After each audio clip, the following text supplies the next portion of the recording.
Good morning, friends. Today is June 15th, Monday, June 15th. And today we're going to continue, or this week we're going to continue our books about activism and standing up for what you believe in to make change, using your voice to make change. So this book today is called The Youngest Marcher, the story of Audrey Faye Hendricks, a young civil rights activist. And this is written by Cynthia Levinson and illustrated by Vanessa Brantley Newton.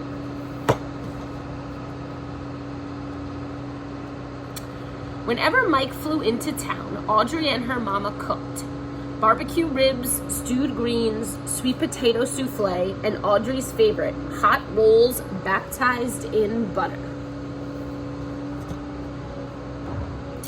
Other folks knew Mike as Martin or Dr. King. The Hendrickses used his nickname. They did the same with other ministers too, like Fred Shuttlesworth and Jim Bevel. After Mike blessed the feast, Mama expected Audrey to keep still during supper. But when grown-ups talked about wiping out segregation laws that kept black and white people apart in Birmingham, she just had to speak up. Audrey intended to go places and do things like anybody else did. I want to eat my ice cream inside Newberry's. I want to sit downstairs at the Alabama. I don't want hand-me-down school books. But stools at the counter, plush movie theater seats, books so fresh they'd crackle when you open them, those were for white children. Hush, Mama hissed. 9-year-old children would not speak in front of company, especially ministers like Mike, Fred, and Jim, who were bringing dreams of justice. Audrey knew all about segregation. She knew to pay the driver at the front of the bus and then step off and walk around to the back door. Drink from the fountain with the dirty bowl and warm water. Use the freight elevator at department stores downtown. Front row seats, cool water, elevators with white-gloved operators. Laws said those were for white folks. Every Monday night, Audrey and her mama and daddy and her aunts, uncles, and cousins joined neighbors and friends at Fred's church for worship, fellowship, and testimony. She sang and swayed along with the movement choir, her voice spirited and spiritual.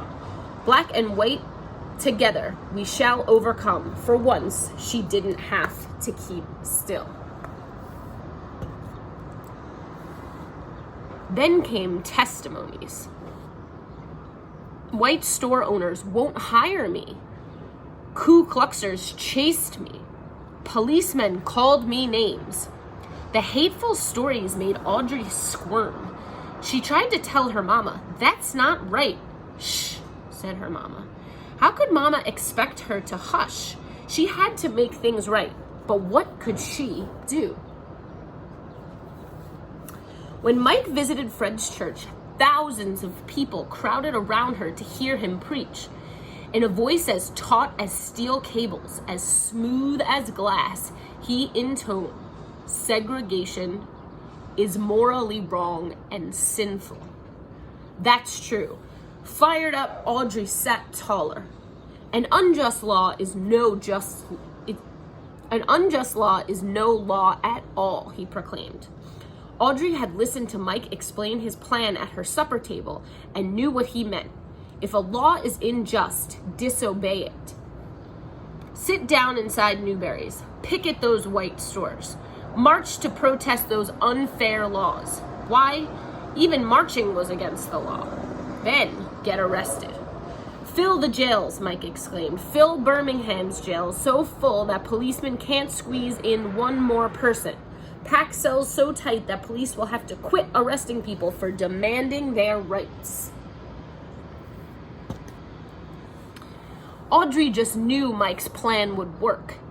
She twisted in her pew to see which grown-ups would walk down the aisle, volunteer for jail. But they mostly stayed put, eyes staring at their feet, hands on their knees. Feet, hands, and knees didn't move. Fill the jails, Mike pleaded, meeting after meeting, but heads shook. All around her, Audrey heard, "No, best not break those segregation laws." Boss man will fire me. Landlord will evict me. Policeman will beat me. If nobody protested, Mike's plan would fail. Police would keep arresting anyone, anytime, for anything, forever. Audrey would never be able to go places and do things like everybody else. One night, Jim announced a new idea. If grown-ups won't do it, fill the jails with children. Audrey leaped to her feet. I want to go to jail, she declared. Mama looked deep and saw that Audrey's eyes begged, please. Okay, Mama said. Audrey strutted down that aisle. She was going to jail. 2 mornings later, she put on a fresh-pressed pinafore and shiny Mary Janes with turned-down socks. Protesters got to look nice. In the meantime, her daddy bought her a game to help her pass the time in jail. Her mama and daddy took her to Center Street Elementary to tell her teacher she'd be absent, maybe for a whole week. Miss Wills wrapped her arms around her. Audrey knew she was proud of her. She said goodbye to her grandparents. You'll be fine, her grandmother said. She knew Audrey would be brave. So did Audrey. Then her mama and daddy drove her to 16th Street Baptist Church, where the children were gathering. Even before she reached the door, Audrey heard loud voices chanting freedom songs. Inside, hundreds of big kids called out to friends and crowded around signs for their high schools. Parker, Carver, her head swiveled. Where was the sign for Center Street Elementary? She was the only protester from her school, the youngest child in the whole church, and she knew no one. Audrey huddled by her parents in the basement.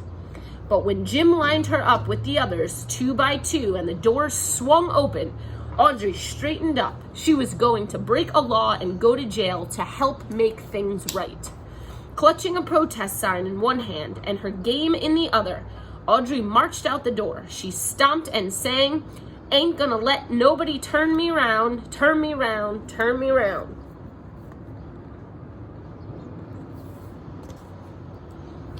Half a block from the church, a white policeman stopped Audrey. He pointed toward a paddy wagon. It's like a police van, sort of. Sentence, 1 week in juvenile hall. A matron locked Audrey into a day room with 24 other girls, all older, all bigger, all strangers. Audrey sat down alone and slipped the cover off her game. I told you to sit down, the matron yelled. Audrey jumped. She didn't remember standing up. The matron dragged her to a dark, empty room. When I tell you to do something, you do it, she commanded, or I'll leave you here. Trembling, Audrey quietly followed the matron back to the day room, put away her game, lay down her head, and cried. Jail was harder than she'd thought, and she wasn't fine after all. By evening, Audrey was hungry and tired. For dinner, soupy, oily, tasteless grits. At night, a bare mattress, one thin sheet for a cover. Audrey and her cellmates were let outdoors into an empty concrete pen surrounded by high prison walls. The older girls talked together. Audrey wondered what her classmates were doing. Miss Wills would be keeping them busy. On another day, Audrey was sent to a huge room and told to sit in a chair that was so high her feet dangled above the floor. 4 white men glared at her. She'd never talked to a white man before. Are you against America? One demanded to her. No, sir, she said politely. What do you talk about at those meetings? Another asked. Our freedom. Why did you march? To go places and do things like anybody else. What was wrong with that?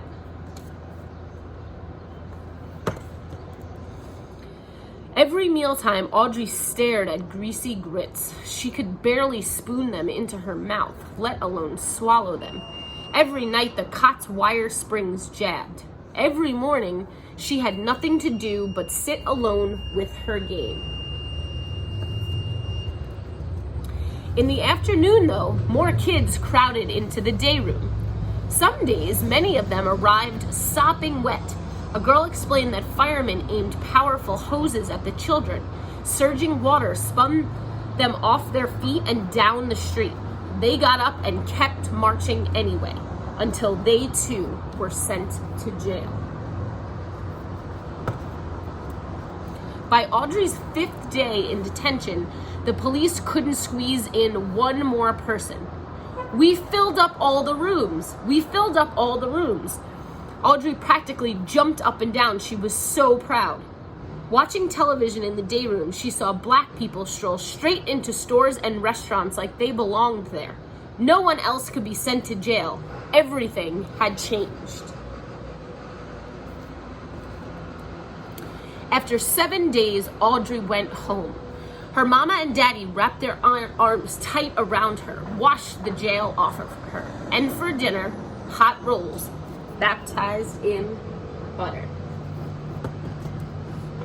2 months later, the city of Birmingham wiped segregation laws clean off the books. Audrey licked her spoon clean at Newberry's counter, like everybody else. Black and white together, like we belong.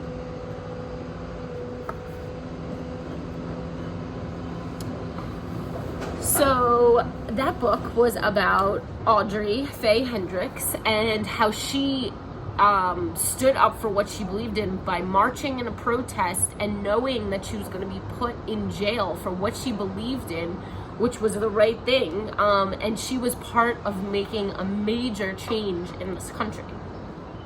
So she was the youngest marcher and the youngest person that was in that jail, and she helped change segregation laws so that black people could go in places where they used to say only white people could be. So she made a huge change in our country.